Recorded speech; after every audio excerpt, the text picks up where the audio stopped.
வக்பு சட்ட திருத்தத்தை உடனடியாக திரும்பப் பெற வலியுறுத்தி நாம் தமிழர் கட்சியின் சார்பாக மாவட்ட தலைநகரில் இன்று ஆர்ப்பாட்டம் நடைபெற்றது. இந்நிலையில் சென்னை மாவட்டம் ஆட்சியர் அலுவலகம் அருகே நடைபெற்ற ஆர்ப்பாட்டத்தில் நாம் தமிழர் கட்சியின் தலைமை ஒருங்கிணைப்பாளர் சீமான் கலந்து கொண்டார். முன்னதாக செய்தியாளர்களை சந்தித்த சீமான் பேசிய போது, வக்பு வாரிய சட்டத்தில் ஏற்கனவே இருந்த நடைமுறை மாற்றப்பட்டுள்ளது என்பது அபத்தமான போக்கு. இந்து மக்கள் மனதை மகிழ்விக்க இதுபோல் கொண்டு வந்துள்ளனர். இஸ்லாமியர்கள் வாக்கு வேண்டாம் என்பதற்காகவும் இதுபோல் செய்துள்ளனர். இது பேராபத்தை உண்டாக்கும். தமிழகத்தில் உள்ள இந்து சமய அறநிலைத்துறையில் 38 லட்சம் ஏக்கர் உள்ளது என்கிறார்கள். அதில் ஏதும் முறைகேடு நடக்கவில்லையா? அதை பற்றி விசாரிப்பதற்கு இஸ்லாமியர்கள் கிறிஸ்தவர்களை கொண்ட குழுவை அமைப்பீர்களா?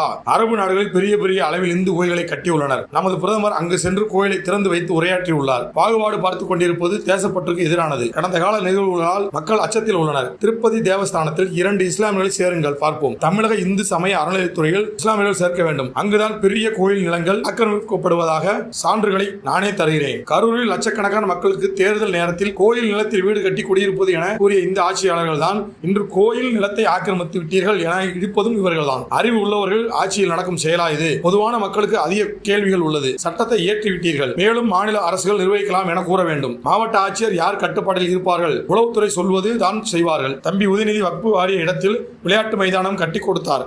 பஞ்சமி நிலத்தை மீட்க சட்டம் கொண்டு வந்து அந்த நிலத்தை மீட்டு தர வேண்டும். ரொம்ப நாள் ஏமாற்றிக் கொண்டிருக்க முடியாது. எங்களுக்கு அதிகாரம் வரும்போது நீங்கள் எளிதாக கடந்து செல்ல முடியாது. அமைச்சர் பொன்முடியை பதவியில் இருந்து நீக்க வேண்டும் என்று சொல்வது என்னுடைய வேலை இல்லை. கட்சிகளுக்கு மக்களின் வாக்குகள் தான் முக்கியம். அண்ணாமலை மாற்றப்பட்டது குறித்து அந்த கட்சி தான் முடிவு எடுத்தது. அதில் கருத்து கூற முடியாது.